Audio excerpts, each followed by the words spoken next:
The Daily Graphic this morning says minors to receive Pfizer COVID-19 shots. 2020 budget today anchors on digitalization, skills training, on entrepreneurship. Sorry. Saboba tragedy. Stop using pupils for labor. Education Ministry directs the GES. 4 convicted of gold deals. What's on the back page? Lands Minister declares war on illegal logging cartels. Dr. Clement Apak is here. Ghana Water Company goes after the defaulters. The Ghanaian Times, it says drowning of 9 students in Oti River. It's national disaster, says the education minister. What about the 19 boys who were sodomized by their social studies teacher? Nobody has spoken about them yet. Nobody. Eyes are watching. Finance minister to present 2022 budget today.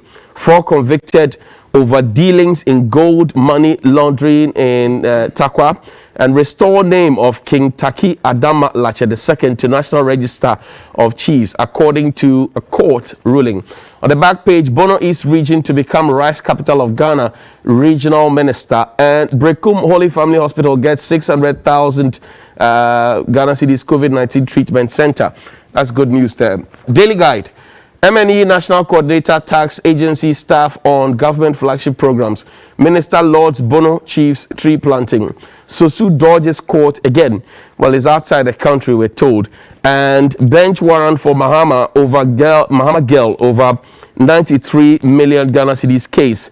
Also, tragedy hits NDC and NPP. The newly sworn in MC for the Guan district is gone, and so is the late Jifa Tivo, transport minister. She's also gone. BNFT banks now strong to lend to private sector. And today is budget day. Budget must inspire confidence in economy, jobs, high cost of living, revenue, debt, put country in despair. The Finder newspaper. All thermal plants in Ghana to transition to gas. Oreku Edu. Sosu's trial adjourned to November 29. Former Transport Minister Jifa Tivo has late May. Her family be comforted in these trying times, especially you, Egypt, my very good friend. Stop using pupils for child labor. Deputy Education Minister warns as government commiserates with families. Apenyo Marking apologizes for using wrong photo for son winning at Keta. And finally, the Daily Statesman. Abeya Ekunfi to MPP. We need unity to win 2024 elections. Digitalization, entrepreneurship, skills development, top priorities in 2022 budget. GS directed to end child labor in schools, and Baumia urges politicians to use positions positively. Dr. Clement Abasinab Apak is a member of parliament for the Busa South constituency and is also a deputy ranking member on the education committee. And also Dennis Miracles Abuaje, Honorable, is a former MC for the Equiapim North Municipal Assembly. Gentlemen, welcome. Doc Solu. Solu Nalama. Kubasa. Kubasa. Kubasa. Kubasa. Jam. You be hard. You know, I've been nursing a sore throat. Sorry about that. For some time, but well, once there is work to be done, we always find a way. Right. So I've been chewing some raw ginger. And I'm beginning to get used to it. Right. And I'm told ginger has other medicinal properties. Yeah. But it is good. It's good to be here. It is. Dennis, how are you doing? I'm doing well, my brother. How cold is the mountain this morning? Very cold. You know, yesterday it rained almost half of the day. As for the mountains, it rained from January to November. Every day. You know, every single day. So it's been a happy year for us. Okay, we hear you. Let's begin. Today's budget day. Dennis, what are we to expect? Let me say a very warm good morning to our church viewers and good morning to my senior man, Honorable Apak. I think that today is a very happy day for all of us as Ghanaians because we are setting ourselves on the path of post-COVID-19 economic recovery, something that is happening across the globe amidst some challenges for a lot of countries. But I am expecting to see a very exciting budget, one that delivers hope for the unemployed young Ghanaian, one that delivers hope for the local Ghanaian investor, especially those in production and industries. One that brings a lot of joy and happiness to our road users, especially those in the commercial space and those who live in very densely populated areas. I am sure by the end of the day today, after the budget, our friends, families, and brothers and sisters who live on the Kaswa stretch would be excited. Those who live in the eastern parts towards Dodua or Yarifa area would be excited as well. And even those of us who ply the motorway to Tema back and forth also be very much excited. So I am not expecting a budget that would have too many taxes introduced. I am not expecting the budget to have any introduction of new taxes on our petroleum prices or fuel levies. I am expecting a budget that would rather sought to broaden the tax base, rather than increasing it for the very few of us. I am expecting a budget that will be very creative in ensuring that we have a lot more, Ghanaians roping into the tax net to ensure that we're able to generate more to deliver on what we intend to do as a people. This is the budget that I am expecting that by the time we are done, we would be able to pinpoint specifically how each item is going to bring relief to various categories of citizens in the country.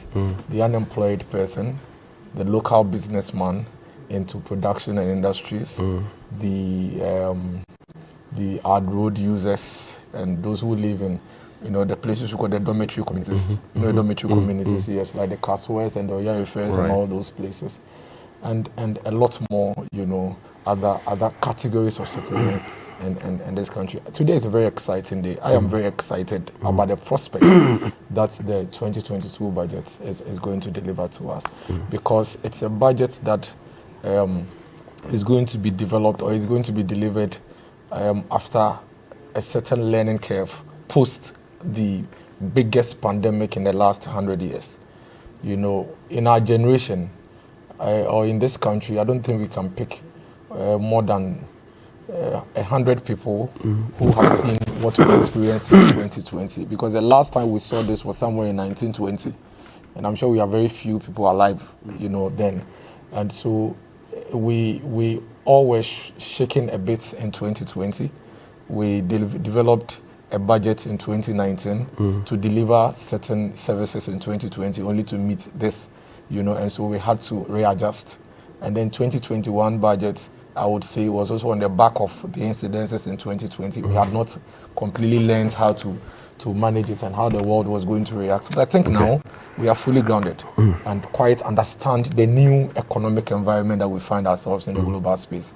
And this will deliver the results we are looking for. I hear you. Doc, what are your expectations for today? You'll be in Parliament, so of course you'll be closer to the action than all of us who will be watching from outside. Yes, Johnny, let me say good morning to you and good morning to Dennis. And say good morning to our viewers, particularly the inhabitants of Bulsa South. They are watching you. Before I delve into the budget, I think it is only proper and fair that, as I indicated last time, there is a lot going on in Bulsa South in terms of the recalibration of our traditional leadership. In the past few years, we had lost 3 of our chiefs, particularly in Bulsa South. And so, as part of the processes, the paramount chief of the Bulsa traditional area and the Bulsa Traditional Council had to come out with a schedule about processes and procedures. Right. So we finished the morning of the late chiefs, and the processes for selecting the new chiefs has commenced. In fact, we successfully enskined a new chief for Fumbisi. This was only on Monday. So I think that it is worthy of mention, because it was peaceful, and the nature of our democracy. We actually elect our chiefs. Okay. We elect. From the different houses. So we've always boasted that, we practice the true democracy. Okay. So then what happens very briefly is that, the community or the traditional area, there are clans which vote. Okay, so you have reps so from there. On the day of the process, you all report at the Paramount Chief's Palace in Sandema there. All the candidates from all the legitimate gates are presented. And then the delegates, the representatives from the households, you then go and stand behind whichever candidate you choose as advised by your clansmen. Your own clansmen. Okay. And then after that, the count is made.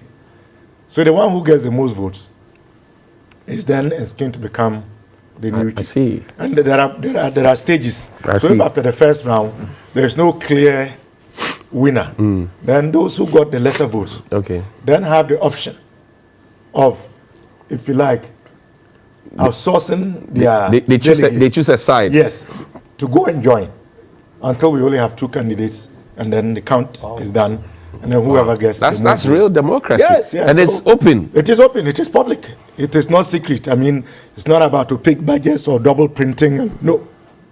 Nagini, feel. Everybody comes. The entire community is there. I see. And everybody witnesses. It's very exciting. I see. We need to write a lot about some of these. We need to document it. So it went well, and we have a new chief for Fumbisi. Congratulations to him. For my own Dorninga village, and then Bachongsa. I hear so you. I just wanted to commend the overlord of the Bulsa traditional area, the traditional council, the good people of the Fumbisi, greater Fumbisi area, for the very peaceful way that it went. And we expect that the others would also be the same. It's not as though we've ever had problems, but you are always wishing for the best when these processes are unfolding. I hear you. Now to the budget. Yes. When you ask of expectations, Johnny, the expectations would be the expectations of the people. Right. Because as the people's representative, I am not of myself. I don't act on my own accord. I represent the people, so I must convey their feelings and their sentiment. Right. From what I know so far, Ghanaians are not excited about the budget we presented today based on what they have seen. Which Ghanaians? You and me. Okay. My constituents. Because they have witnessed such hardship, and the indices in the build-up towards the budget don't give hope that this budget is going to ameliorate their hardships. Some of the issues that people are talking about, my constituents, Ghanaians, have to do with an increase in fuel prices and how that affects other aspects of human social endeavor. And you and I know that once there is an increase in fuel prices, it affects transport prices. It is bound to affect food prices and almost every other service around that.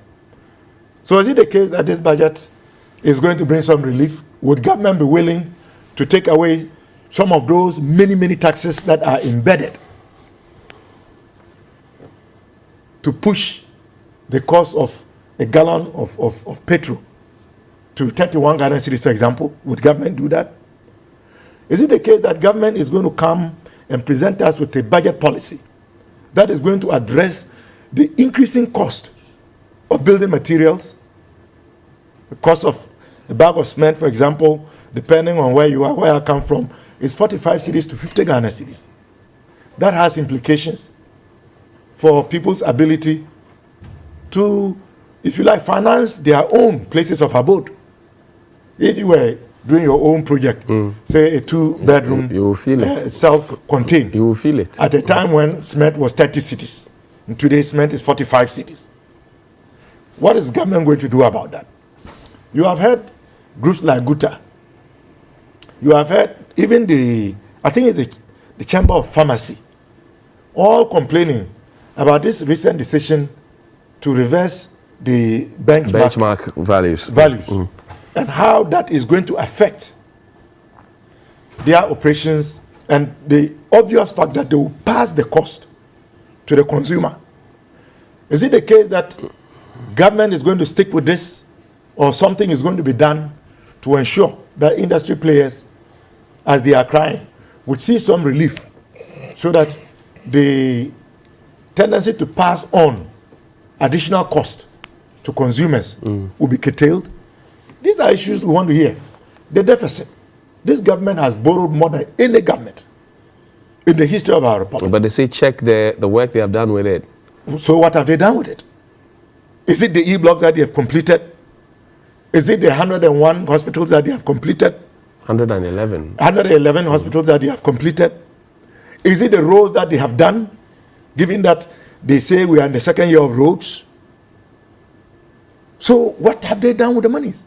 I mean, when you go from 120 billion to 336 billion and counting, when you go from,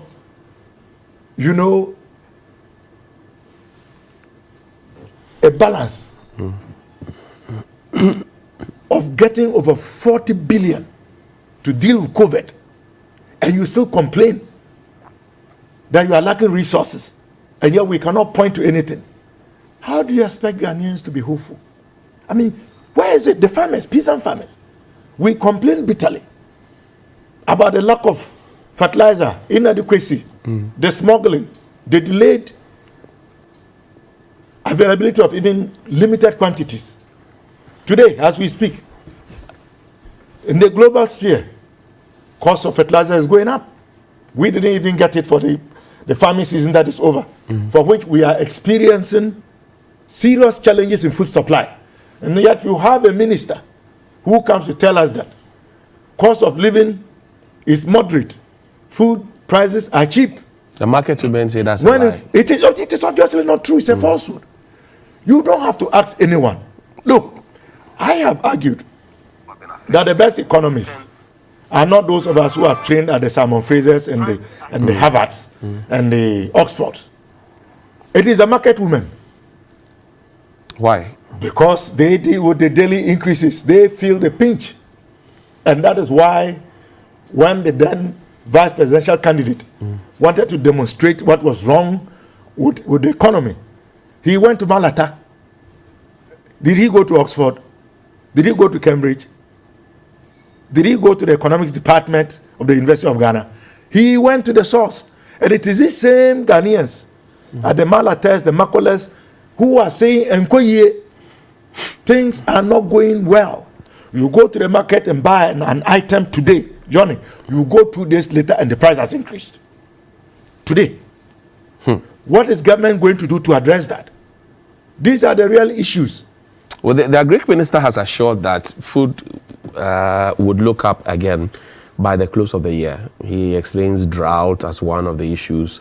COVID-19, yes, is there as well. The shortage of fertilizers also there. So why has he continued to posit that we were going to have a bumper harvest? Why do you continue to say, in spite of all of these things, that the price of food has gone down? So you see, this is the issue. He knows the truth. And you see, blaming COVID, we can blame COVID as much as we want. COVID has now become the shipping boy. I mean, government officials, COVID, this COVID. Are we the only country that experienced COVID? Didn't Cote d'Ivoire experience COVID? Didn't Togo experience COVID? Didn't Senegal experience COVID? Didn't Nigeria experience COVID? So why is it that they are not in the ditch the way we are? I hear you. Why is it that their revenues have not suffered the way we have? I hear you. Then it's jobs. One of the key worries of especially the younger generation. And yesterday somebody told me that we have had a Sempa budget, we have had Impunto budget, we have had Ejumapa budget. In fact, we also have Obatampa Cares, Youth Bank, all of those ones. And yet, it doesn't look like the jobs are there for the young people. They are asking whether or not this budget will address the problem of the youth bulge and unemployment situation. Will it? Johnny, yes. I mean, that's exactly what this particular budget is meant to do. That is the focus. And I believe we all are aware the finance ministry has been hammering on that for a while now. The finance minister himself, at one of the functions at the UPSA, gave a clear indication that the true way of resolving the unemployment situation in Ghana and for every country is private sector, because public sector has never been the solution, the long-term solution to those kind of challenges. If public sector could solve the problem, we would have solved it long ago. In fact, this government remains one of the few governments that has employed a lot of people into the public sector in 5 years, okay, after a long freeze of unemployment within the public sector. And yet we still have a lot of unemployed people, unemployed citizens sitting at home and being idle. Look at all the interventions that the government has introduced. NAPCO, forestry, youth in afforestation, the number of employments done in the health sector for nurses, the number of employment done in the education sector, the security services. Health sector alone is captured almost about 120,000. The education sector is captured almost about 95 to 98,000. Okay, government put together NAPCO to absorb close to 100,000, and we still have a lot of numbers. Because you see, if you put the figures together, even if you try to use the formal system of education, and you look at the number of citizens that we are churning out, let's even use just the universities. Okay, let's say once we track the students from the senior high school level, they graduate, how many of them migrate to the universities and how many are graduating. It runs into the hundreds of thousands on a yearly basis. And so if we multiply it by the number of years, we have millions and millions of citizens at home who are either being underutilized or are completely unemployed.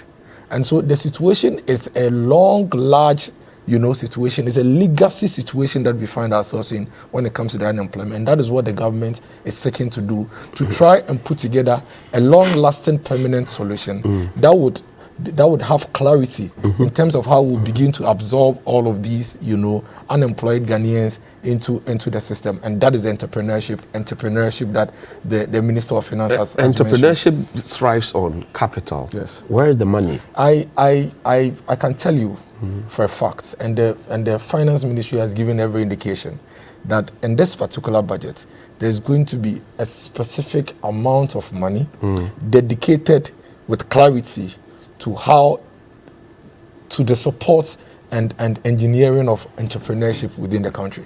So the budget is going to address that. And we mentioned Youth Bank in the last budget, which was an avenue for young people to be able to get. The last time I played a video from 2008, Dr. Mustafa Hamid spoke spiritedly at an MPP campaign, spoke about a similar thing. And the young people are asking, okay, we want to go into entrepreneurship, but we know that the commercial banks will hardly entertain us if we take our things in, because they are looking at the turnaround time and how quickly they can recoup their cash. So the youth bank at very, very low interest rates, or perhaps even zero, would come in to help. 1 year has gone already, and we're asking, where is it? So your question will be answered in the budget. And once the question is answered, then there will be clarity as to what is going to happen with the young person that is being encouraged to go into entrepreneurship, how he's going to be able to access capital that is going to be made available by government.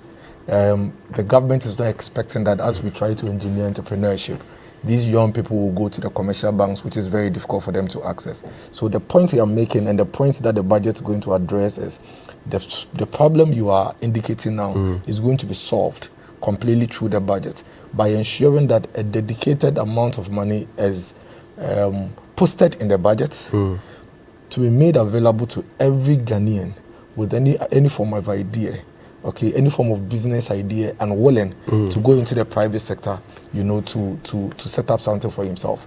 The effect here is this: if you have 10 people who go into small businesses in their communities, each of these 10 people, if they are, employing just even about 5 people, translates into 50. And so at the end of the day, you have 50 young people employed by 10 people making 60, okay, through just 10 businesses. And we believe as a government that is a much more quicker, faster way of absorbing the millions of Ghanaians who are home and unemployed. These days I've tried to not use youth unemployment because I think that the legacy unemployment situation we have goes beyond just the youth. There are people who are in their 40s and their 50s and also looking for jobs. And some of them have completed the universities and the polytechnics for years, 10, 15 years, and have not been able to find anything for themselves. So this is supposed to capture every Ghanaian that has the zeal and the capacity to go into private sector to set up a business for himself and employ other Ghanaians who would also but Dennis, you see, something to do in the last themselves. budget, the finance minister, I remember through the Oba Tampa Cares initiative, said that government was going to create 1 million jobs in 3 years. The first year is gone. We are entering the second year. What did we do to make sure that this target of 1 million jobs becomes a reality? Because the national security document that the president launched, page 17 of it talks about the youth bulge, the fact that maternal mortality has reduced, the fact that more people are surviving now, life expectancy is better. So there are a lot more human beings, active, energetic, and enthusiastic, looking for jobs. And that if we don't find them the jobs, they will turn to vigilantism and armed robbery and all the attendant. It was in the document, and it's still there. It's a document we're working with. First year is gone. What did we do? We've done several things. Like what? We're here when we saw how, especially latter part last year and this year, the number of factories and businesses that the president had gone to commission. And now these are employing Ghanaians. Don't forget, these things fall under a flagship government program, the One District, One Factory. As we speak, government has outdoored or commissioned about 108 of such factories, employing about 150,000. We still have 148 in under construction. So that is one of the things that we've done. We have the government giving clearance for recruitment into the public sector. That is one of the things that is being done. We have the security services clearance and the recruitment going on. That is one thing we've done. The Minerals Development Fund, MDF, the Alternative Livelihood Program, that was launched recently. That is one of the things that is being done. The community mining scheme that we had a discussion around here, that is one of the things that is being done. In addition to that, is the entrepreneurial program that this particular budget is going to capture, which is also going to be another window that is going to open up to ensure that a lot more people would set up businesses and employ more. Again, if you give me a round figure, we're aiming at 1 million jobs in 3 years. If you give me a round figure for all that you've mentioned in year one, what percentage of it have we done?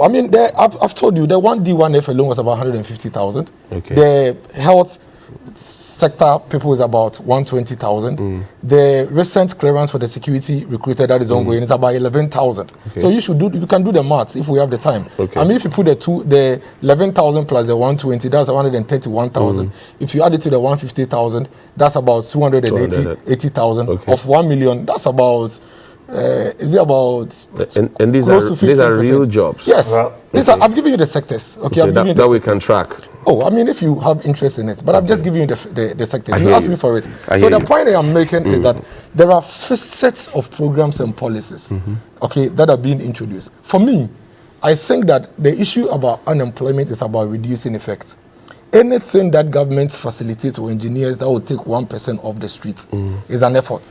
The point is, how are we able to introduce programs and policies that can capture a lot more? It's about how wide the net you throw would go and how many it can capture. And that is why the entrepreneurial program that the finance minister has talked about, and I'm very confident will feature in the budget today, is something that we should embrace. At what cost?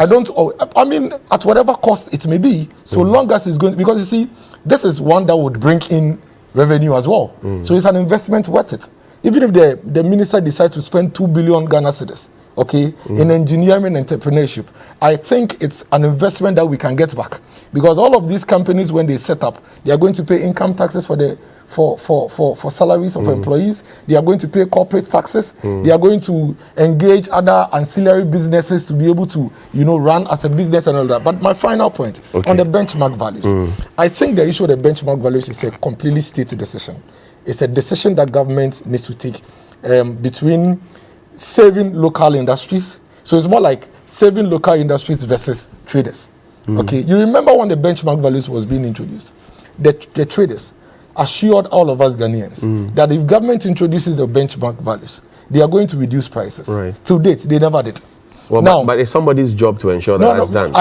Please, they never did. But I'm saying it's somebody's job. Private sector, you can't force him to reduce his price. No, you're not forcing. I'm saying that if I, just like that Greek metal will say, we give you fertilizer at 50% the price, and so your food should be available, which is why we have now even banned the exportation of food.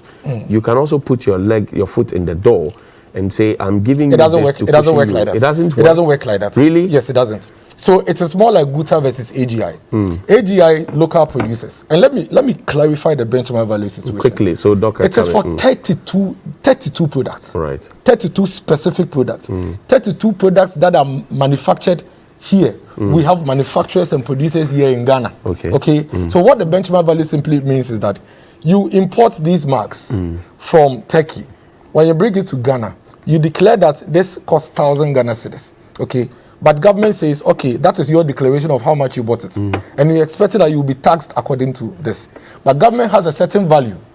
The value could be, say, 1,500. Right. Okay. So government says, okay, this value that you are quoting as 1,000, what we have as the actual value for this is 1,500. And then we give you a discount of 50% on that. So if we give you a discount of 50% on the benchmark value, and your quoted value is less than that, then you're going to pay taxes on what is being quoted for you from the benchmark value. You say there are things we produce. The first item, the commodity, is sugar. Where do we produce sugar? These are things that we have alternative sources here in Ghana. But I'm saying where if you, for example, cut the benchmark value on sugar, it makes sugar more expensive. Where do we produce sugar in this country? Why? Are you not? Is it not the person that told us that they have factories and what have you that are producing? No. But you are. I'm asking you. You have brought a list, and you are saying just what you said is that these are things that we have alternatives from. Yes, these are. If you put the benchmark value, you cut the benchmark value on sugar. Let me make my point. Let me finish. Allow me to. No, let me finish. Allow me to place my question, please. No, if you don't truncate my thoughts. I'm not truncating. When I finish, I ask you a question. Truncating. The point I am making is that allow me to ask my question, please. You just said that you are taking the benchmark value of the products because we have alternatives. Alternatives, yes. And I'm saying the first item on your list is sugar. If you take the benchmark value of sugar, where is the alternative in this country? The AGI, the Association of Ghana Industries, have people in this country that can produce sugar for us.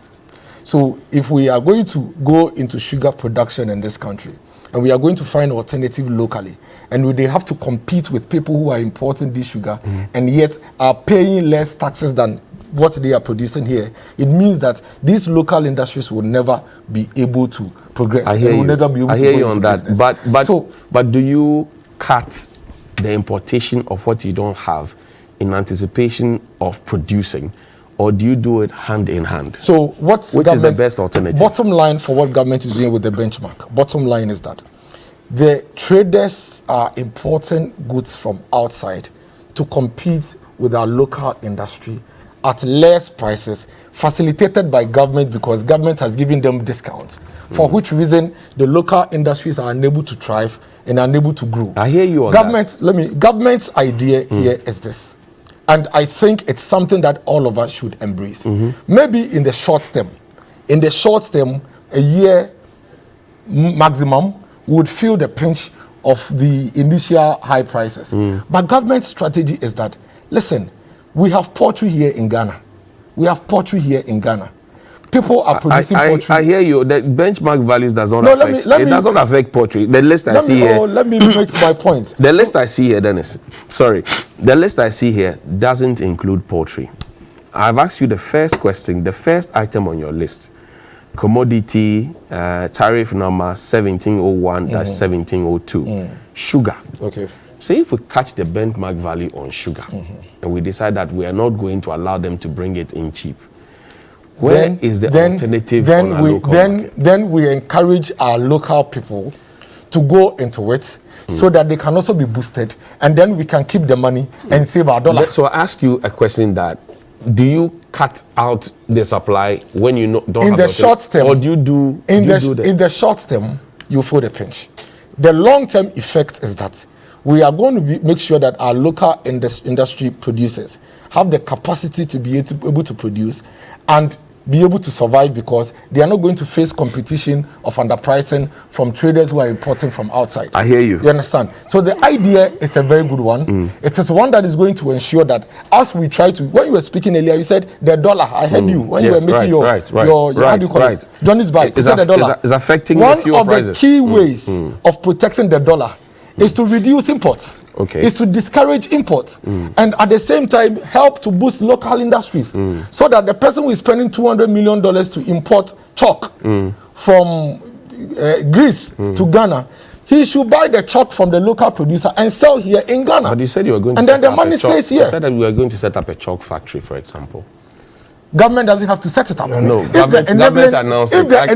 Government announced. No, I am saying that if the enabling environment is created, as government is doing now, by discouraging the import of these things, then the local person who has money will be encouraged. Because one of the reasons why local investors don't want to invest in this country is because you go and produce this mark, and then by the time you are done producing it and selling it at 5 Ghana cedis, somebody has a discount on duty from government and selling his at 3 Ghana cedis, for which reason you are unable to sell this. So what we are doing is going to ensure that the Ghanaian investor is confident enough that when I produce this, I am not going to face undue competition, which is facilitated by government, for which reason my products will be able to sell, and then I can keep my money here in Ghana. Your point is made. Thank you. Stepping for me.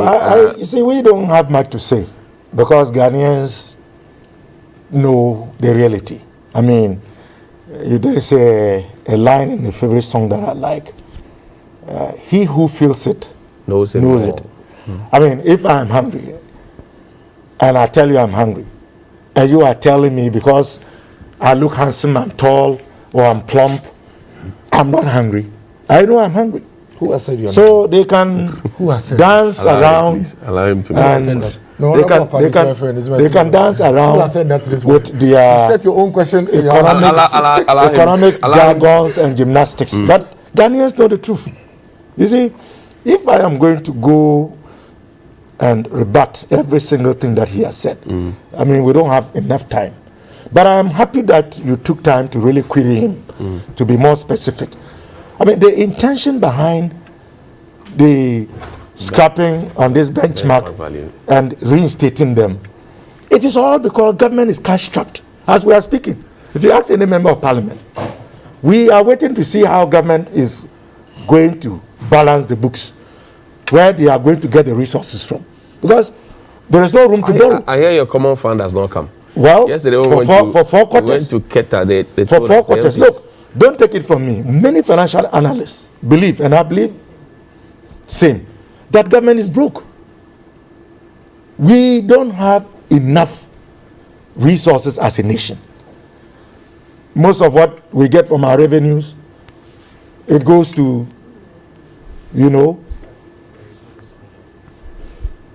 what we call just daily expenditures, wages and salaries. Salaries and wages. Wages and salaries. And emoluments. Amortization. Paying interest on loans. The rest goes to public sector employees and their wages. And all the opportunities that this government has had with all the monies borrowed. If we are still today complaining about hardships, it's part of borrowing the way they have done. The COVID relief support in excess of 40 billion. The revenues from our oil wells, they have had revenues from our oil discovery more than any other government. Industry is complaining. You tell me that this budget is going to focus on, entrepreneurship, bolstering the private sector as an engine of growth and to employ young people. Is it not the same industry players who are complaining about excessive taxation, excessive taxes? So we wait to see. But the truth is that some of us have nothing to be hopeful about. Because from where we sit, wouldn't you rather be where optimistic? government will get the resources to run existing programs, let alone to initiate new ones, we would see in the next few hours. Okay, quickly, allow me to place this. You have had a second bite. Yes, also have a second bite. Address. No, he will give me. You spoke longer than I did. Oh, no, you won't grant me. No, I won't. Well, there's a point of interest here because you're here, Dr. Park. The Lands Minister has declared war on illegal logging cartels. And he says that illegal logging cartels are destroying the forests and farmlands in the Bono East region. With the sophisticated weapons, the cartels, said to be made up of both Ghanaians and foreign nationals, have destroyed some forest reserves. The minister therefore appealed to the chiefs and community leaders to assist the Bono East Regional Security Council and the Forestry Commission officials to stop these activities. It's a story written by Emmanuel Edu Jamra in Sunyani on the Daily Graphic. There have also been incidents of attacks on forestry officials performing their duties by people who illegally cut trees for both forest reserves and farmlands. You have been on the beat of Rosewood, and are we making any progress? Well, I would say we have made progress to some extent. At the very minimum, it is now a crime. It is illegal for anyone under any circumstance to procure, transport, or export. In fact, it doesn't matter whether you got a permit from the president himself, as per the current arrangements. Ghana no longer is a country that should be exporting rosewood, period. So if we are to take the minister by his word, he says since he took over as minister, he has never given a permit to any company to salvage or export rosewood. Right. We will keep monitoring. We are hearing stories that, the cabals are trying to find other ways and means of continuing their trade. So we are monitoring, and I'm sure if something comes up, I will let you know. But you see, what I would like the minister to also start looking at is to, let production of the message be made in the various local languages. Okay. And to be played on the local radio stations. Right. Because many of these communities are victims of lack of knowledge or intimidation. These cabals they come from Accra, wherever you want. They come with documents. Sometimes the documents are even fictitious. And by virtue of the fact that the inhabitants in the catchment area, tend not to know a lot about national issues and decisions and policies, they intimidate and sometimes even bully them. And they use weapons and all of this, other avenues to try and procure the wood, both rosewood and otherwise. So I think if we were to get some promotional material in the local languages to be played, to let the people know that if you hear or see this type of activity going on, you should report because it is illegal. Right. I think that will go help in our a fight. long way to help. Okay. I also wanted to draw attention to the issue of charcoal. Charcoal, right. Charcoal has become a highly prized commodity, not because of our traditional use of charcoal for fuel, but charcoal has now become a base material for a number of pharmaceuticals. Right. Toothpaste and all of Toothpaste that. and many others. I've been trying to draw attention. In fact, I drew the minister's attention to it on the floor of Parliament when he made a statement on what happened at the climate summit right. in Glasgow. That we need to start taking a look at charcoal. When you see those trucks between Tamale and Kintampo, Kumasi, coming to us, Accra, they are not bringing that charcoal for you and I to buy and go and prepare tea. The charcoal is being smuggled out of the country. Really? And once charcoal has now gained another use, and it is a product of timber, you know what is going to happen. Okay, Dennis, we have waged another war. What's on your mind? Johnny, a broke country is one that is unable to pay salaries. A broke country is one that goes to cancel the little benefits that citizens have, like allowances for teachers and allowances for nurses. Don't go there, you owe them. It doesn't matter. Don't go there, you owe them. If I owe you, you steal your money. Don't go there, you owe them. If I owe you, you steal your money. You owe them, don't go If there. I owe you, you steal your money. That's the point. Please don't go there. I will go there. If I owe you, you steal your money. No, don't shout. But I'm saying don't go there. It is better than you don't have. I can owe you 10 months to steal your money. Don't shout. You let me make a point. Don't shout. I'm saying don't go there. So a broke country. This morning, I will go there. They are watching you. I will go there. The teacher training. It was cancelled. They were not entitled to it. Okay. Now they are. Okay. Now they are. So hold on. What's the allowance supposed to achieve? A broke country. What is the allowance supposed to achieve? I'll answer when I'm done with my point, Johnny. I'll finish very soon and I'll answer. A broke country is one that doesn't have electricity to power industries and power businesses like TV3. A broke country is one that has no money to buy gas to power their thermal plants. A broke country is one that has a freeze on the employment into public sector. That is a broke country. Okay. Ghana, as we speak now, is not broke. Ghana is doing very well. The last time we checked against the nations that Honorable Apak mentioned, we are far, far ahead of them, and the IMF report is there for you to read. Your lights are going off. The lights are not in a crisis. But they are going off. It's not true. We do not have your lights don't power crisis. No. Your lights don't I live in Community 20 in Accra here. Okay. And when we had power crisis, that was a time when my light would go off on a Monday and it would come back on a Wednesday and it would go off on a Thursday and it would come back on a Saturday. Okay. We do not have that in Ghana. I'm asking, does your light go No. off? I don't remember the last time it did. Okay, all right. I don't remember the last time it did. So we need to acknowledge that we have challenges as a country. But it is very, very hypocritical when we sit here and behave as if we've not made progress. We haven't gotten there yet, but we have made a lot of progress from the deeper holes that we had in the past 5 years.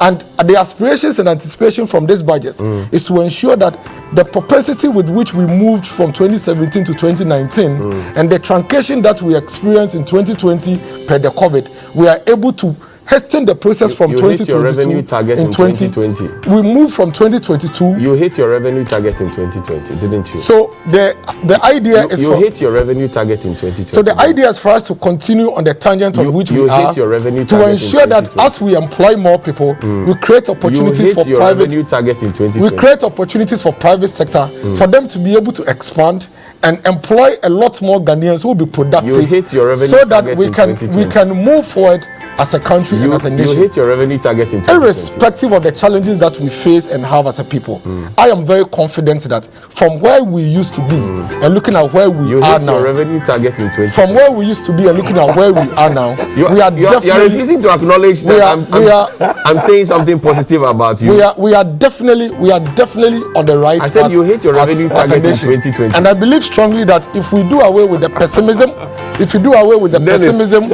the cynicism, if we do away with the pessimism and the cynicism, it's a revenue target in 2020, didn't you? We won't be able to make far progress. Didn't the government hit its revenue target in 2020? Than we are doing now. The question you're asking me is completely unrelated to the point. But you said you had a truncation in 2020. I'm saying you hit your revenue target. But we had to use money to build makeshift facilities which wasn't budgeted for. Okay. We had to look for money to buy medications and hospital equipment which was not budgeted for.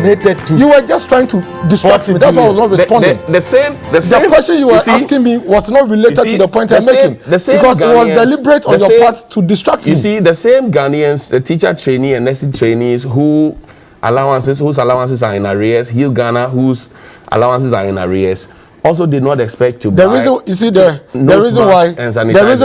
why. So if your economy has changed, theirs has also changed. This is the reason why. This is the reason why I wasn't responding to you, because you've succeeded in distracting me.